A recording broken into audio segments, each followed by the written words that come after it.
My teacher has been teaching at my school for a long time. Some people joke and say she was teaching before schools were even built. I know that's not true, but she did teach my mama and my grandmama.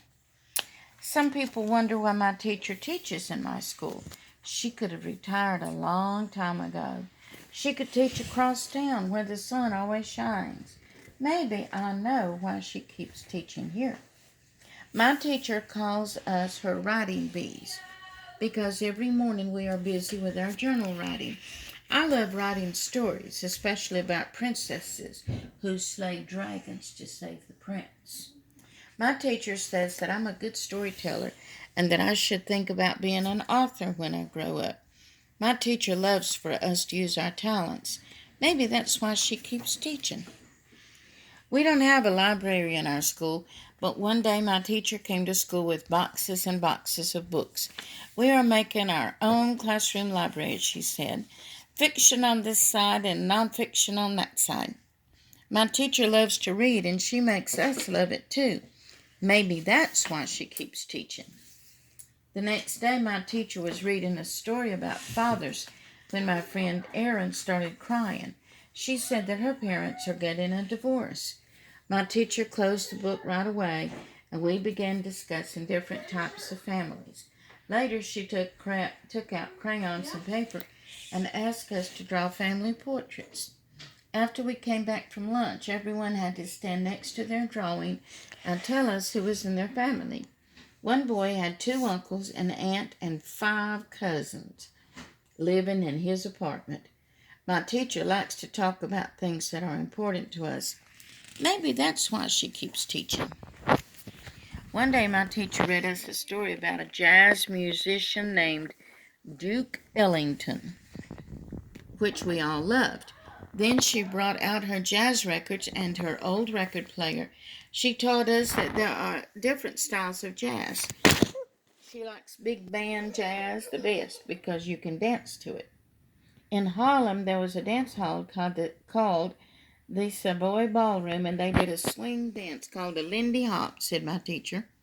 I asked her if she could show us the Lindy Hop, and we spent the day listening to jazz and dancing and dancing and dancing. Now, when I'm at home listening to music on the radio, I can sometimes hear a little jazz in my favorite songs, and that makes me smile.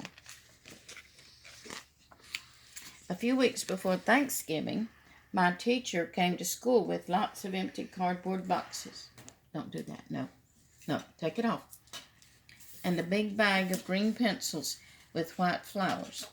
Everyone in our school donates food so that we can fill up the boxes for people in our neighborhood. When I asked my teacher why, she said, "We don't always know what challenges others have at home," she says. "It is always important to help others in need." The boxes were all filled with food a week before Thanksgiving. When I was putting on my coat to go home that day, I noticed my teacher placing the flower pencils in each box. I wish that I could have one of those pencils too. Then yesterday, when I asked Nola if I could borrow a pencil, she handed me one of the pencils my teacher had placed in those boxes.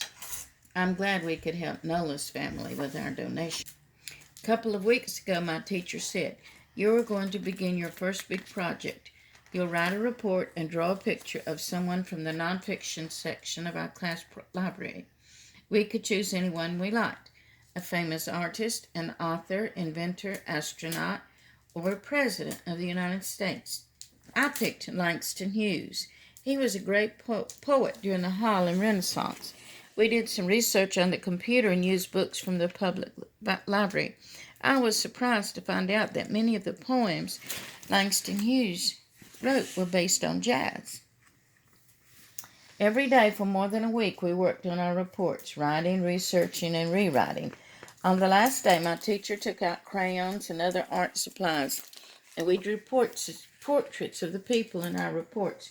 We put the reports and drawings in the hallway so everyone in my school could see them. We had a party, and my teacher took lots of pictures of us next to our projects. My teacher loves to show everyone how much we know. Maybe that's why she keeps teaching. If we finish all our work and we have time before the bell rings, My teacher tells us stories about the kids she once taught. There's the story of City Councilman Mr. Marino. When Mr. Marino was in my class, he looked a mess. His shirt was always wrinkled and hanging out by his pants, and those pants often had holes in them. Who would have imagined he'd be working at City Hall, said my teacher. And then there are the stories about Annette Williams, who complained about being sick every day. If she didn't have a headache, she had a tummy ache or a rash, my teacher said. She spent more time in the nurse's office than in class. When I visited her in her office, I called her Dr. Williams. Today she told us about a little girl who sat right in the corner over there and dreamed of being a teacher. I raised my hand and asked what happened to her. My teacher had smiled and pointed at herself and said, I was that little girl. Then I asked, so is that why you keep teaching? Because it was your dream? My teacher replied, I teach because of every one of you. I just love teaching and being a part of your lives. I love helping to make your dreams come true. My teacher is the greatest. We are lucky that she is happy teaching right here in our school. Okay, come on.